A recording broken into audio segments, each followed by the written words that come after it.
Hello, Zalto Live listeners. Before we get started, we wanted to let you know that more teachings from Zen monk Claude AnShin Thomas are available in his two books, At Hell's Gate, A Soldier's Journey from War to Peace, and Bringing Meditation to Life, 108 Teachings on the Path of Zen Practice. Both are available wherever books are sold, and all proceeds go to the Zalto Foundation, dedicated to promoting nonviolence, awareness, and positive change.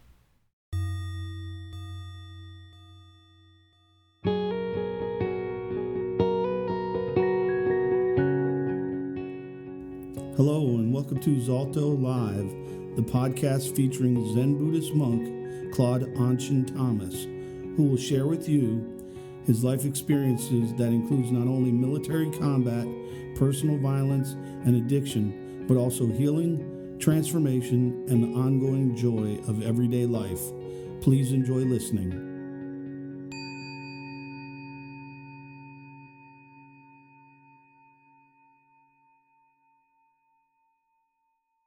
So how many people actually know that today is Vietnam Veterans Day? So I know as a result of organizing this, but I'm not sure how many others may know. Yeah, and Deborah knew. Yes. What was curious to me is I didn't know until maybe like last year or the year before that there was an actual Vietnam Veterans Day. I don't know when that happened. First, let me break the ice here. I'm a fully ordained Buddhist monk in a Japanese Zen Buddhist tradition. I'm not here to try and promote any particular brand of spiritual practice or religion. I'm not here to sell you, convert you, any of that. I've been invited here to address a very sort of specific topic, and that's how to find peace within our unpeacefulness. I am also a disabled combat veteran from the Vietnam War. I served in Vietnam 66, 67. So I was thinking about my age at that point. I am 76 years old. I'll be 77 this November. It is impossible to experience the realities of war, whether a combatant or what is generally defined as a non-combatant, and people who are not serving in the active military, but it's somehow involved in the overarching net that is war. It's impossible for us to not be affected. I recently read, there's also coming to light now the topic of moral injury. Moral injury is a wounding. It's not any different than being shot, stabbed, blown up. It's not as obvious. The scars aren't as obvious, like the scar on my chin, the scars on my body, because I have been shot, stabbed, and blown up, spending significant periods of time in hospital. Post-traumatic stress is often defined as post-traumatic stress disorder. I take the disorder out of it because, in fact, those of us who have experienced war or a war-like trauma are not disordered. There's actually nothing really wrong with us. We simply have another view of the world. Our experience of the world has been forever changed through our experience through the path through that, whatever that trauma is that we've experienced. War, whether being a perpetrator or a victim, whether being a combatant or a non-combatant, is still it's an unspeakable series of events that needs to be spoken about. I remember attending a group out in California at one point, this is decades ago, of former combat soldiers writing. Writing was a pathway to give voice to events or experiences that before were unexpressible. It was also things could be expressed or would come out of the pen or pencil or the keyboard that were invisible to sort of any spoken dialogue. And there was a writer there at that time, a published writer at that time. He was also a Vietnam veteran. I remember him saying, when writing, don't spare your readers, because it's not your readers that you're sparing yourself. For us to learn how to live at peace with our unpeacefulness, we need to be willing to really embrace that which has appeared unembraceable. I know, so in the combatants, the U.S. combatants in Vietnam that were killed were in excess of 58,000. The combatants and non-combatants killed in Vietnam, Vietnamese, were in excess of 1 million. When I contemplate the overarching consequences of grabbing onto violence as a solution to conflict, I can't help but see the pointlessness in it. Even when it appears to work, it doesn't really work. It just keeps the cycle of war, violence, and suffering alive. I know that there are points when there doesn't seem to be any other alternative. And I can't pretend that I know that I have any specific alternatives in mind. I only know that at the age of 17, I joined the military while I was still in high school, thinking that I was joining. But in fact, there was no I to really join. The people in the men and often women in the community where I grew up, and I grew up in a small farming community, rural farming community in northwest Pennsylvania. So I don't know if you're all in Pennsylvania now. Those who are online that I can see, and those who are online that I cannot see. I know that the business itself is located in Bethlehem? Huntington. Oh, Huntington. Yes. Where is Huntington? Philadelphia. We're not far from Philadelphia. Okay. I think in Pennsylvania, nothing's far from Philadelphia. Yes. So I was born at the other end of the state, the other side of the state. So up in the northwest part of that chimney of Pennsylvania. So born in Meadville, raised in Waterford.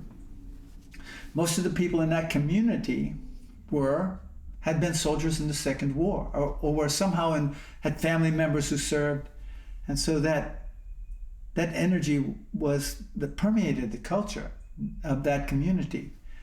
Also, most of the comic books I read, the television shows that I watched, all celebrated war. And I know that my father served in the Second War, my grandfather in the First War, and my great-grandfather in the Spanish-American War. Well, that's what we call it. In Spain, they call it something different. So that energy was passed on from generation to generation. I spent a significant amount of time in military hospital as a result of my injuries in Vietnam. I served as a helicopter crew chief, and so my responsibility was the maintenance of the helicopter, but in the air, and the crew flew at that time, was as a machine gunner. The helicopter crew consisted of 4 people. It was a pilot, aircraft commander, crew chief, and gunner. I was shot down 5 times. That's more than some, less than others. The 5th time I was shot down is when I was seriously injured. And I spent a long time in military hospital, and I'm now at this age also dealing with the real consequences of those injuries.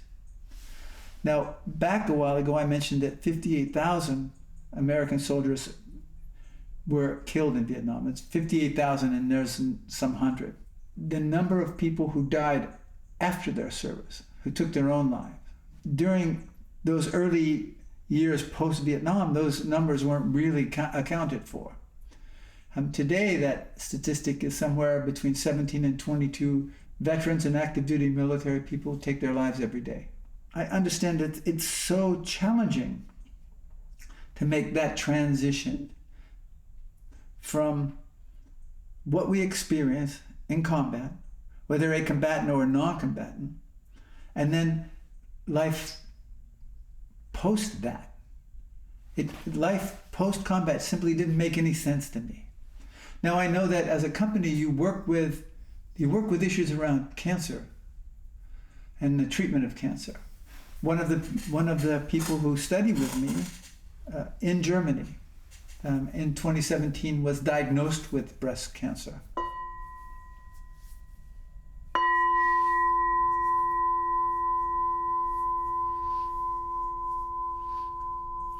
And so they went through the sort of the trauma of being initially diagnosed and all the fears that come with that. Then they had surgery, It was, the breast wasn't removed, but the cancer was removed, and then the breast was rebuilt. Then they went through the chemotherapy treatment, then they went through the radiation treatment, and then they went through, then their continuing treatment through a hormone suppressing medication. And I can see how profoundly they have been affected, first by the initial diagnosis and then the process. So I had the privilege of supporting the student through their surgery, and there was two, I think, supporting them through the surgery and then supporting them through the first 3 or 4 rounds of chemotherapy. And I can see the impact of that. While going through this process with them, I saw how critically important the ability to work consciously with the mind. So at the age of 76, I realized that there are less years in front of me than there were behind me. I also realized that as I get older, my body begins to break down. And so I also notice how the slightest sort of invasion of something that seems out of the ordinary in terms of my daily life flow sets off a spiraling projection of what could be happening and the consequences of that. This is not different than when I'm walking down the street and a car might be driving by and suddenly there's a backfire. Or I'm sitting in my living room and here by the way, I'm dialing in from a place called Marietta, Florida. It's located in the Panhandle, that's the northwest part. And for your information, I'm in Central Time. This is something else people don't realize. Florida has 2 time zones. So Florida has that long peninsula, and then up on top, it has this section up on top that borders Georgia and Alabama. Alabama to the north and to the west, and Georgia to the north. In the area where the meditation center is that I lead, there are 7 military installations. And so there's Eglin Air Force Base, which is one of the largest military bases in the world. And they have active ranges where they do a lot of live fire. There are Air Force jets that fly in from Nevada to practice bombing. And they fly in from Nevada to Eglin and then back. Now, I can be sitting here and I can hear in the distance, I can hear the thump of automatic weapons. There are times when those bombs hit and really they'll shake the house and they're not close. And when that happens, I'm like a nanosecond away from the realities of war, how I've been impacted by them. I know that the person who studies with me, who has been diagnosed and is being treated for cancer, I can watch how the slightest shift in her relationship with her body can project her into a dramatic spiral of negative thinking. Now, I'm not an advocate of positive thinking. I mean,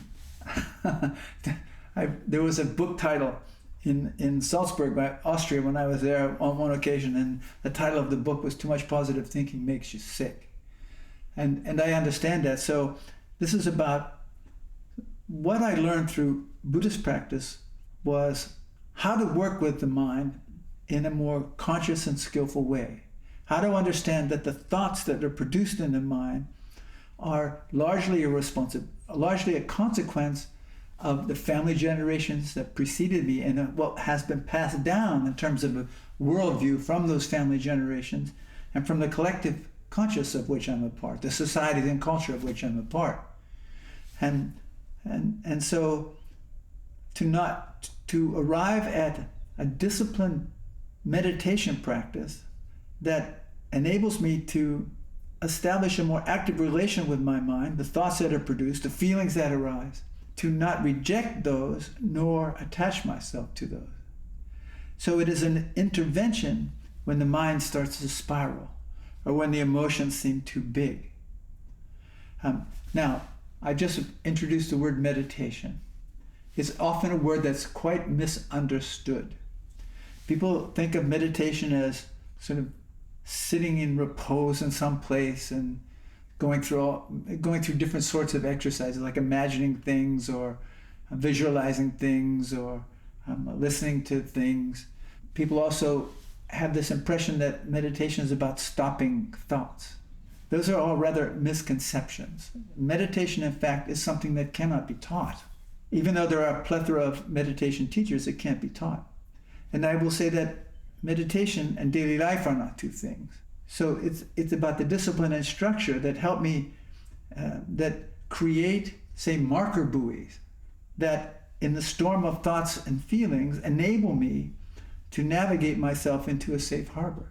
So in order for me to arrive at a place of peace with mind and peacefulness, I first have to embrace it. It sounds counterintuitive, but it's true.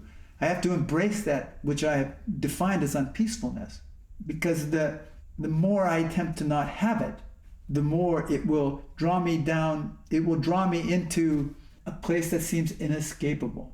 Therefore, you have 17 to 22 Vietnam veterans who take their life every day. I also see the people with serious illness or terminal illness don't really see the point anymore. I have the opportunity to accompany people through the dying process. And that's ever so supportive to me and helpful.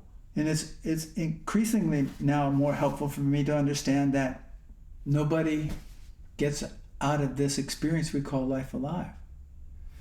And that that how critically important it is for me to live just in this present moment. The present moment, I can't think myself into that. So I can't think myself into a new way of living. I have to live myself into a new way of thinking. So it really is a lot about how I approach this thing we call life. When I was discharged from military hospital, so I was discharged with 2 serious dependencies. So they gave me a lot of narcotic medication for pain and never stopped giving it to me. I had this dependency on narcotics and a dependency on violence as an effective measure of conflict resolution. The narcotics and violence, they don't mix. And so that led to a real downward spiral in terms of my own life, because I kept trying to figure out. First I thought I was unsalvageable. Then I was told that by most of the people around me that I was much too intense and that they couldn't be around me. And then the next thing I was informed was that I was informing myself was that based on those 2 premises, what was the reason for continuing?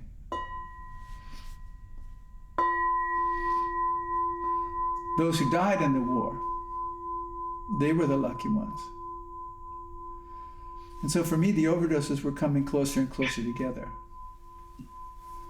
I do see also the same kinds of processes when I'm dealing with people who have serious life-threatening illnesses or injuries.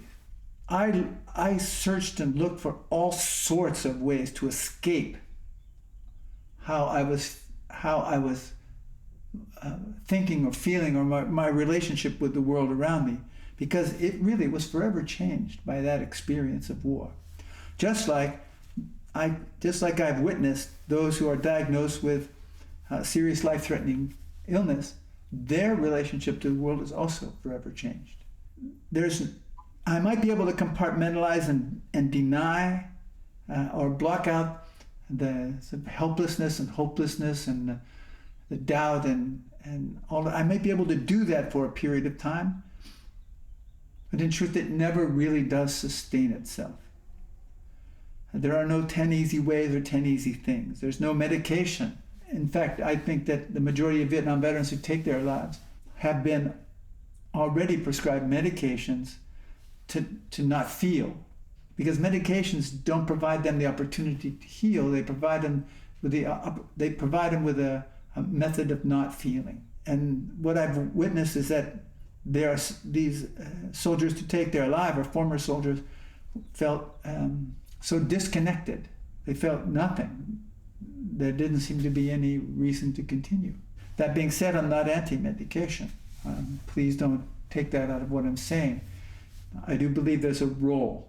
But as a lifestyle choice, I think in terms of these issues like moral injury, post-traumatic stress, that there is a more effective way to deal with them, providing the information is clearly expressed that the process to learning how to develop peace with our unpeacefulness is fraught with challenges, because it is about embracing those things about ourselves that we have thought before unembraceable. There are still moments in my life when really I hate myself. However, I understand the basic. I understand the base experiences that generate that, and I also understand today that those feelings will pass. I don't have to hide from them. I don't have to run from them. I don't have to avoid them. Now, part of this process of arriving to the point where I am now was my introduction into a meditation practice that would sustain me. Now, that's rooted in the process, in the discipline of sitting, but not only sitting. The real root of an active meditation practice is in breath awareness. It is the most valuable and important tool we have at our access, and it's free. So many of us, when I speak publicly, I will often ask people, so what's the most important thing in your life? And people will generally say family, they'll generally say their spouse or their partner, they'll say things like love. And in fact, the most important thing we have available to us is our breath. Now, I also say if people don't agree with me, and then I'll face them and I'll set a chair facing the group, and I'll invite, if you don't agree with me, come sit in the chair and let me cover your nose and mouth. And then you can tell me what is the most important thing in your life. Because if we don't have our breath, we don't exist. And how many of us actually engage with our breath in a very conscious way?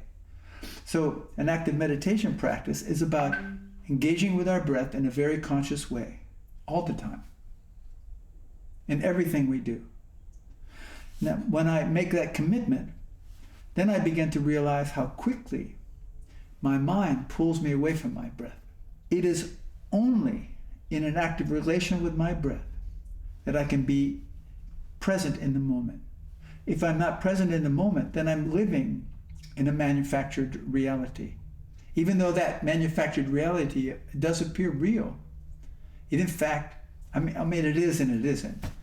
Yeah.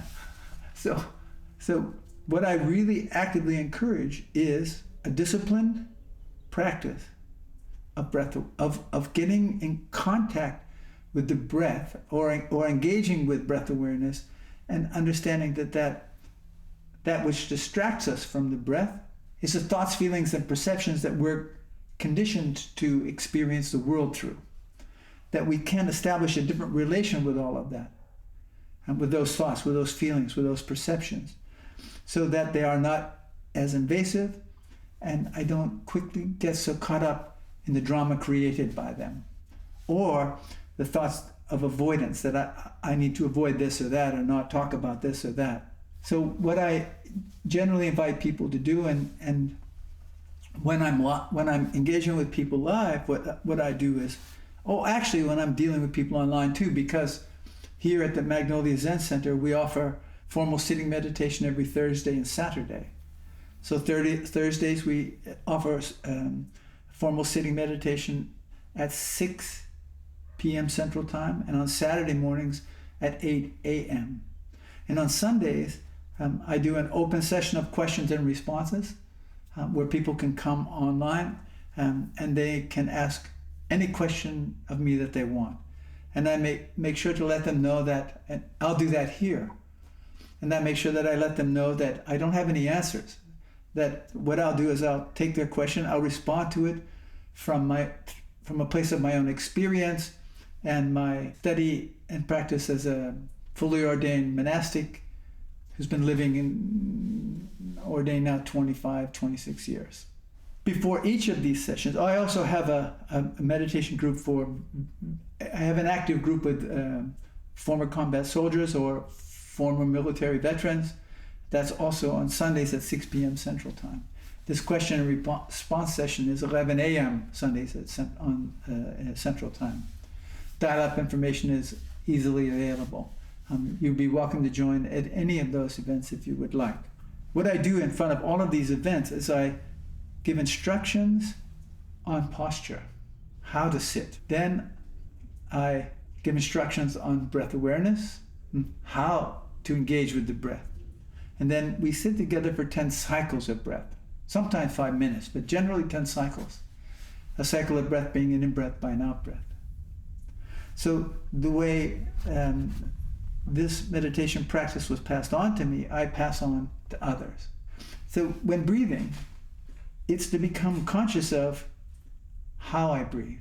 So when breathing, I breathe in through the nose, breathe out through the mouth. And when I breathe in through the nose, I don't follow the breath into the body. Rather, I pay attention to the precise place where the breath enters the body. Also, I'm conscious that I'm going to move my screen here, that I don't cut the breath off at the diaphragm, but rather bring the breath into the abdomen. I will know that I'm cutting the breath off at the diaphragm because my chest will expand and my shoulders will rise. When I breathe into the abdomen, I will notice that my stomach expands. So one of the things that I advocate is that when sitting, it is important as I go through the instructions of sitting to begin to cultivate a relationship with the body and space.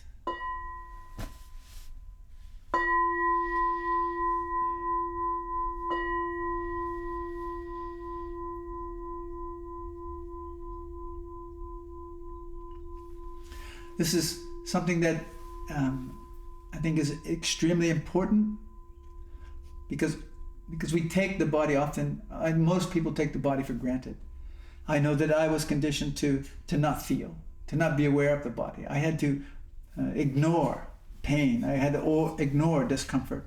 I had to learn how to sort of compartmentalize, to block that stuff out, and therefore I didn't know the difference between the pain of injury or the pain or the difficulties or onset of sickness or ill health, and sort of the ordinary experience, day-to-day experiences. I would sort of step over those things, ignore them, so I wouldn't get the care and support that I needed, or I would end up hurting myself more. When sitting, also that posture is important. So it's important to have a steady, upright posture. That we can't do whatever we want and call that sitting meditation. We can, but it doesn't make it so. And so I just give formal instructions in front of every formal sitting that we offer online, every session of questions and responses, and every meeting with this veterans group. Now, I will say if there are any veterans out there or family members of veterans, that group also remains open to you. What I would suggest, though, is in front of, if you are interested and would like to join, it doesn't require an ongoing commitment. You can just join and check it out, and you can experience what's happening. But if you do that, if you would like to experience that, then what I would invite you to do is write first to Kenshin. We can have her email address posted, and she will give you instructions on protocol and what to expect. I will say that discipline is really important to this process. So if you were to join a sitting meditation, that requires that you be on camera, and it requires that you be on camera 5 minutes before the appointed starting time, because there's some ritual involved in that. But anyway, I've really talked quite long enough. What I would like to do here is close it down and open it up for questions. So at this point, you can ask any question you like. What I would invite you to do is simply raise your hand and I will acknowledge you, or if you're not on screen, if you could just electronically raise your hand in the Zoom screen, then I will acknowledge you. And you can ask me any question you want. Questions? Mike. So as you're trying to focus on the breath, how do you train your body over time to try to distract from the thoughts that continue to embrace you as you're trying to focus on the breath? Yeah. Well, first let me address this word "try." So this was The first monastery I lived and studied in, the abbot did this exercise with me. He took a cup, he placed the cup on a table, and he said, try to pick up the cup. And so I reached out and picked it. He said, no, I didn't tell you to pick it up. I told you to try to pick it up. So it's a question of language. So what I will say is that this idea of no thought is a misconception. That's why the breath awareness, the breath, breathing in through the nose, out through the mouth, becomes a reference point. So when sitting in silence, with a commitment to stay connected to the breath, the moment I become distracted, the moment I become aware that I've been distracted, I simply return to the breath. No judgment, no argument, just return to the breath.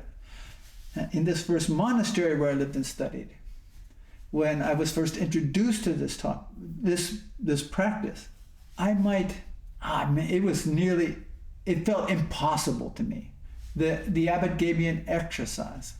He said, what you can do is you can breathe in and breathe out and count to 1.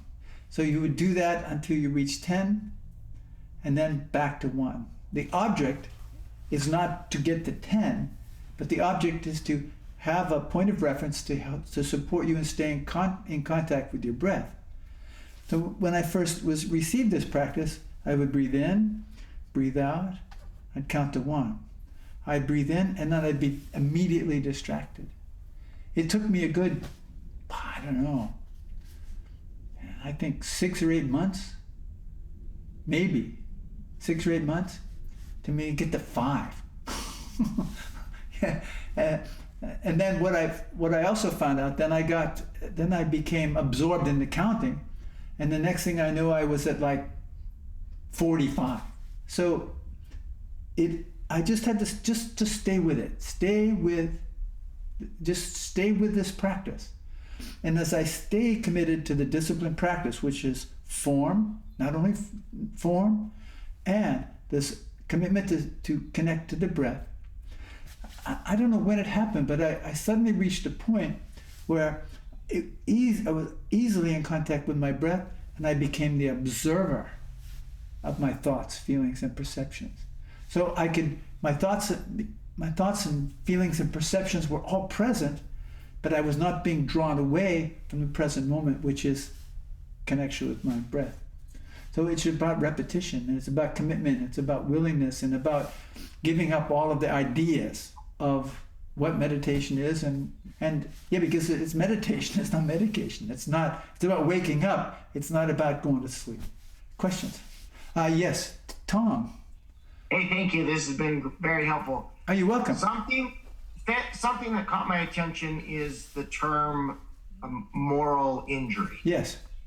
So I know I've been hurt physically and mentally and emotionally by something or someone in my life. Yep. And I have the tendency to want to get revenge. And so with that being said, what are some of your thoughts or maybe some of your recommendations to counteract the revenge that maybe I've already taken or I'm about ready to take on something or someone that has morally injured me? A general definition of moral injury is the betrayal of what is right by people in positions of power. And now, that can be a parent, it can be anyone who has a perceived position of power in my life. I'll go back to my response to Mike. So recently, the meditation center is in a residential community. There was a technician here, and he'd parked his vehicle in a way that it made it a bit challenging for the neighbor to get out of their driveway. I mean, it didn't forbid them or didn't prevent them from getting out, just made it a little bit more challenging. So the neighbor, I have I know them, and I've had interactions with them over the past. And I saw the neighbor walking up the driveway and coming to the front door. Now we don't use the front door. It's a television screen for the cats so that they can look at the nature channel.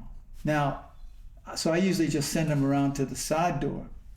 At this point, this guy started screaming at me about that car being parked there, and he'd being really aggressive and really obscene.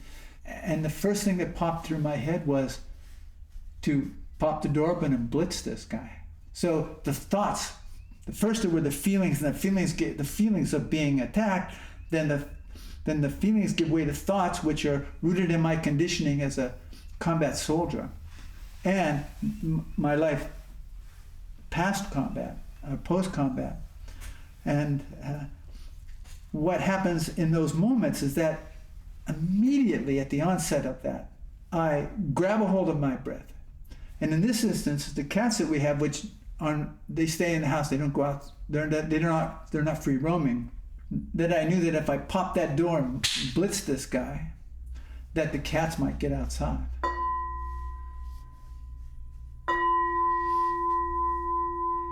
And so the cats were also like this bell. They were a moment of mindfulness that helped me to stop, to not be swept away by a sort of conditioning that is not helpful. It's merely a promotion of revenge. I mean, revenge is such a waste.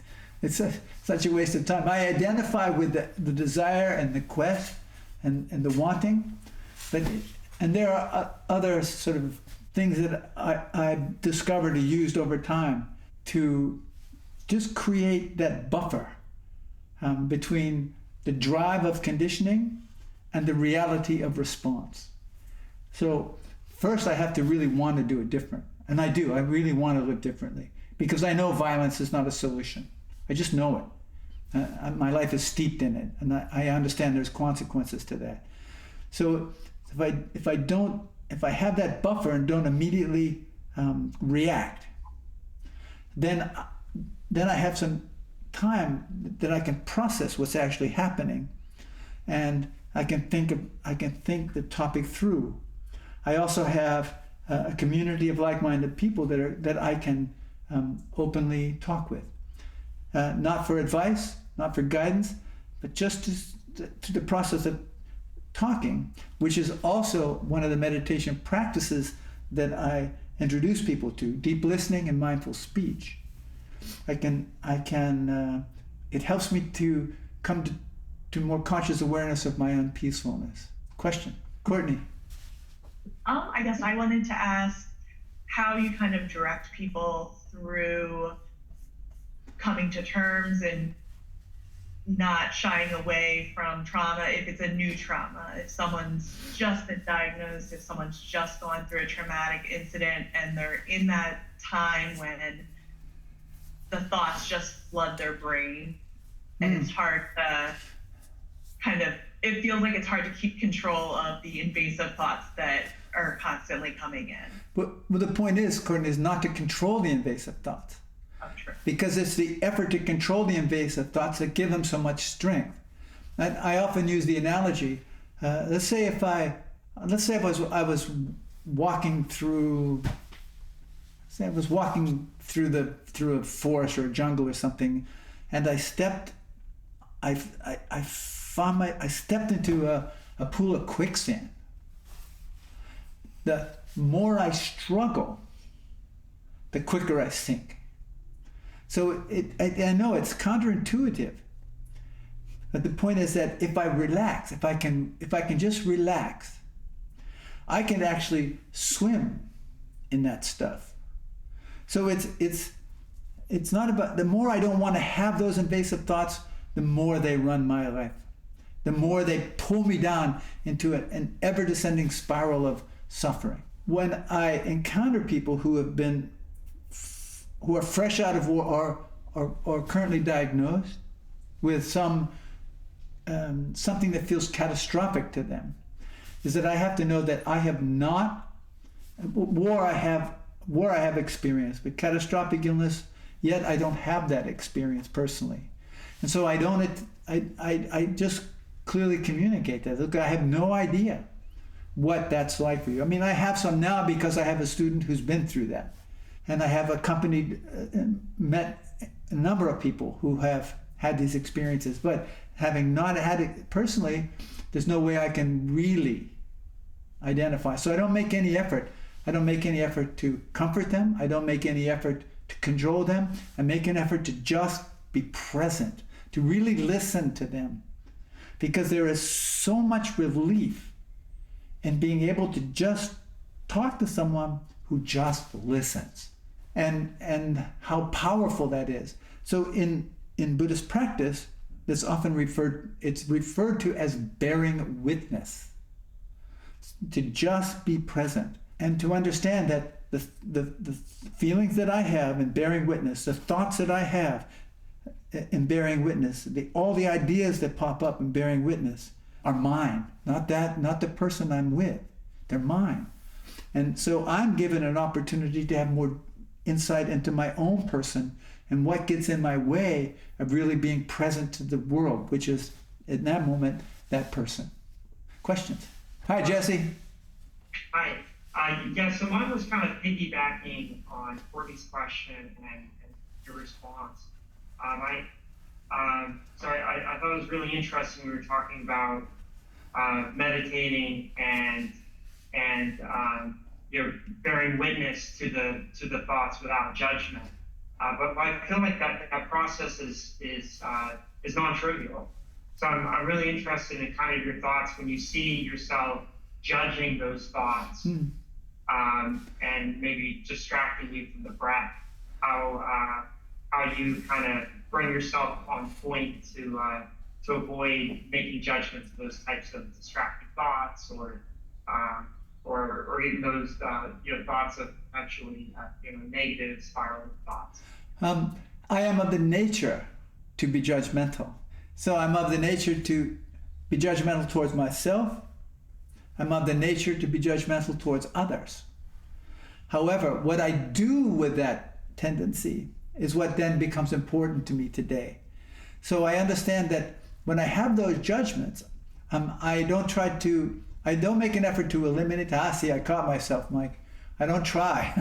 I make an effort to not reject that reality, nor attach myself to that reality. So I don't judge myself for having judgments, and I don't attempt to not have them. I just know that when they surface, what I've discovered over time is that they also then become, I roll all of that negative experience into what we refer to in Buddhist circles as our practice.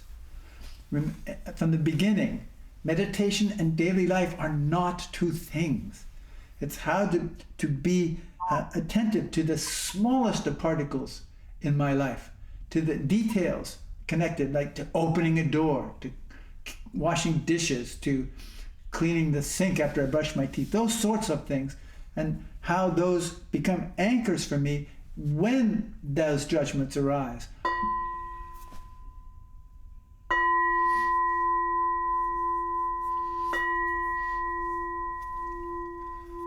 I will also let you know that for all of you that I can see, and for all of you who are not on camera, if there's any way that myself or the Zolto Foundation can provide support for you in the work that you do, or in the encounters that you have, or in your daily life, please do not hesitate to reach out to us.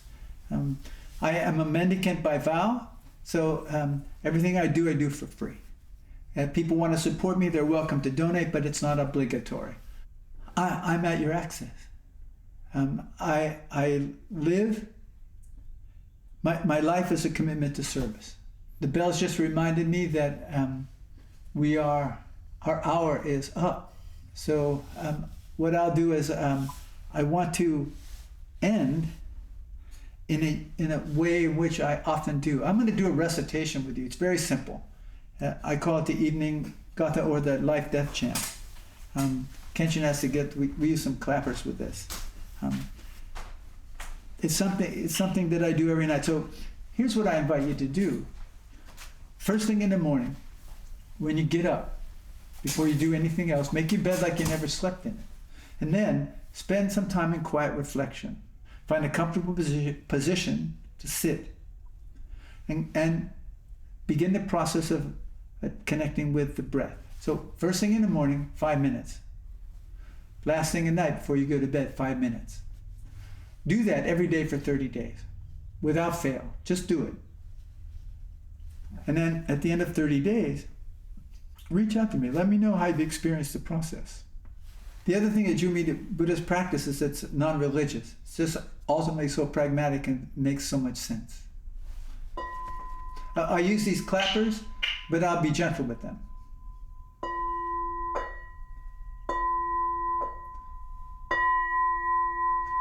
Let me respectfully remind you, life and death are of supreme importance. Time passes swiftly by and opportunity is lost. Each of us must strive to awaken. Awaken. Take heed. Do not squander this life.